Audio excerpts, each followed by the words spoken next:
The image is a perfect copy.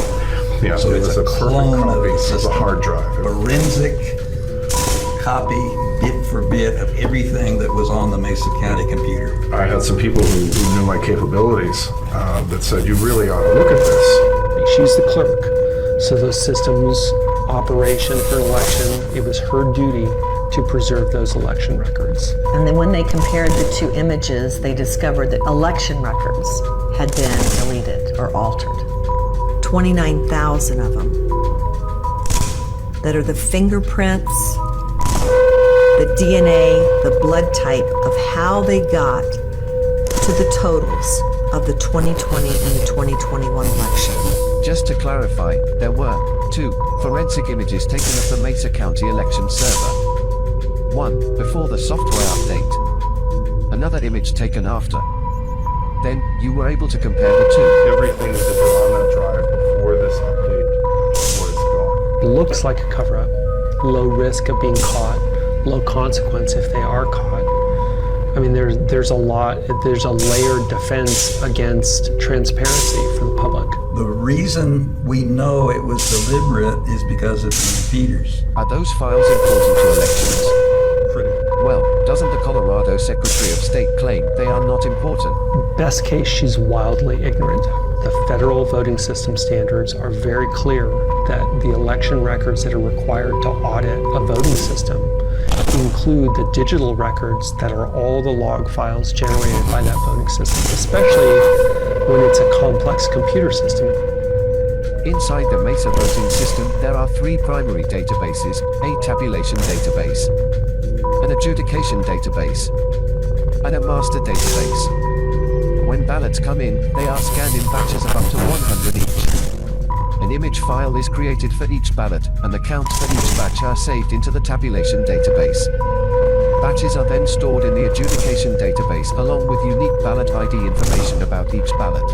Without the clerks doing anything, and that's very, very important, they have no knowledge of this happening. We're as shocked as anyone else when they found out much later. Something inside the machines created new databases for 2 out of the 3. If you look at these 2 databases as sort of sets of books, new sets of books were created. They were initially empty, and then within the next few minutes, about 20,000 of the 25,000 ballots, the records of them, the actual information, was copied to the new database. But the other 5,000... leaving 5,500 sitting in the old database. Those 20,000 that were moved to the new database, that were copied to the new database, they went through the system again as if they were new. But the number of adjudications, the number of ballots that it couldn't read, wasn't the same. It was off by several hundred.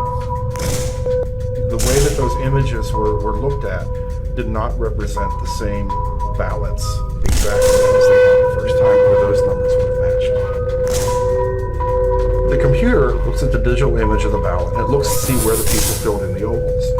If there's a problem, like maybe there's marks in 2 ovals for the same race, or they didn't fill out an oval enough, or stray marks on the, or a write-in, okay, another good example, then it will be sent to what's called adjudication, which is sometimes referred to as manual adjudication, meaning it goes to a team of humans, and they look at it, and then they decide, oh, this person either meant to vote that, or we can't tell, so we're not going to count that vote at all. Now, they are looking at the picture of the ballot. They're not looking at the physical ballot. They're actually looking at when the ballots are scanned in, the scanner took a picture, just like your cell phone. Take a picture of every ballot. And now that image should be frozen in time, but we're not sure they were. So, once a ballot is digitized and removed from its authentication fingerprint or SHA file, it's just as manipulatable as a photo in Photoshop. I recall a demonstration like this at FCON. Yes. The strategy of our attack is simple. Alter the votes within a ballot image in a way that is both undetectable and also consistent with the voter's original methods. We first use a template match to extract the individual races within the ballot. We now crop out the title of the race from the top candidate's window. Once we've done this, we can extract the bounding boxes around each candidate's vote bubble by using a series of linear swoops.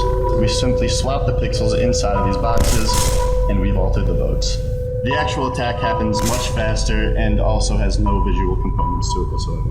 We have no way of verifying that those images, those pictures of the ballots, were not altered. The reason you don't know that is because there's an authentication file that's supposed to accompany the image. You can think of it as being a fingerprint. So the fingerprint, the authentication code that's supposed to be attached to every picture of every ballot was missing. If there was a program running in there that had the ability to do the database changes that we saw, it would certainly have the ability to do changes to anything else in the system. It would be difficult to build a system more vulnerable than what they built. It's not just that there are backdoors that you can access the system from an iPhone through a wireless device if the wireless device is enabled. It's not just that there's no protection on the database, it's that it had unauthorized software installed. Microsoft SQL Server Management Studio. It's sort of an easy button for manipulation of databases. It should never be on a voting system, but it was on the system when it was used in the election in November 2020. The actual votes, and it's actually the way it's stored in the Dominion system is 4 people in this precinct voted for Biden and 3 people in this precinct voted for Trump. Okay, that information, okay, that actually says how many votes are for what candidate exists in one place in the database. What we call a table.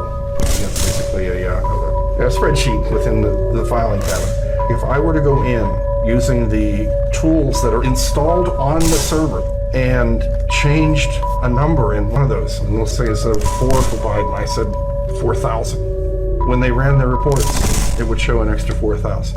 There would be no warning, there would be no checks, there would be no balances, the whole rest of the system would think everything was fine. That is what we call a single point of attack and a single point of failure. What about the 5,500 ballots left in the old database? I've analyzed those 5,500 ballots that were left in the first one and not copied to the second one, even though their votes were still counted in the system.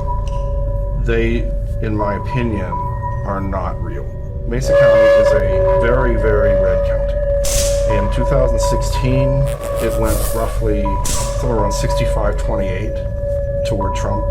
Even when you analyze just the mail-in ballots from Mesa, Trump still won that county handily, even through the mail-in. If you analyze the votes on those, they are within a couple votes, 50-50 between Donald Trump and Joe Biden. This is a 70-30 or 65-35 county. The law of large numbers is a fundamental rule of statistics. It's also a pretty good rule of thumb for how things tend to work in real life.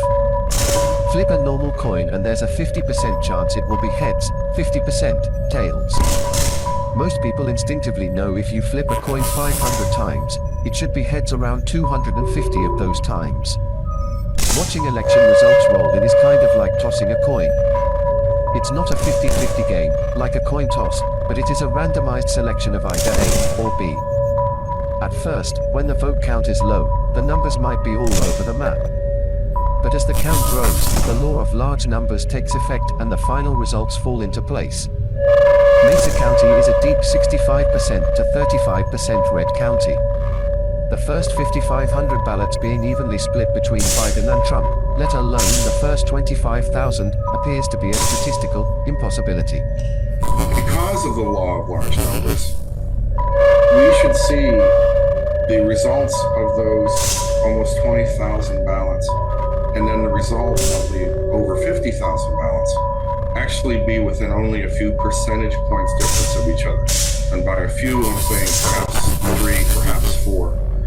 The fact that they are 16% off is a total violation of the law of large numbers and a total indication that there was manipulation. I like to use the term point shaving. I think everybody understands, a lot of people understand what point shaving is in sports. It's like, we're not going to win, but I want to shave the points so that we beat the spread. Let me see if I can process this. According to what you're saying, machines buried extra votes in Mesa County where Donald Trump is still likely to win, and where no one is ever likely to lose. And if they did it here, there's a chance it machines also did it other counties across the state, artificially inflating Biden's total and reducing Trump's. So they lost the county, but won the state. Yes. In the municipal election in April 2021, amazingly enough, the same procedure happened. Whereas new databases were created, a certain number were copied, a certain number were left behind. There were 4 city council races in Grand Junction. The largest margin of victory in any of those was about 3,000 votes. The number of votes which are now seriously in question are about 8,000. So more than twice the amount of the margin of victory in the largest margin of victory. Can machines really cheat on this scale? And get away with it? That's the $64,000 question. The Mesa County database and the information found there is the Rosetta Stone. Because we see what happened there, we see the effects on the votes that happened there, and we're able to use that to basically see what is happening in other states. The image is a perfect copy.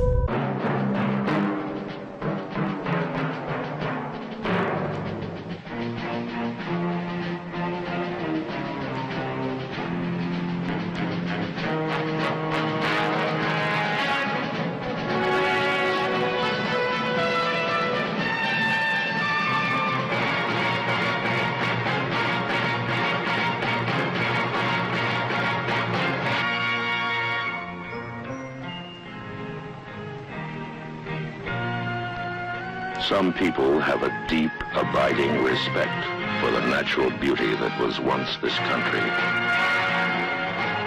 And some people don't. People start pollution. People can stop it. Write for Pollution Booklet, Box 1771, Radio City Station, New York.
Very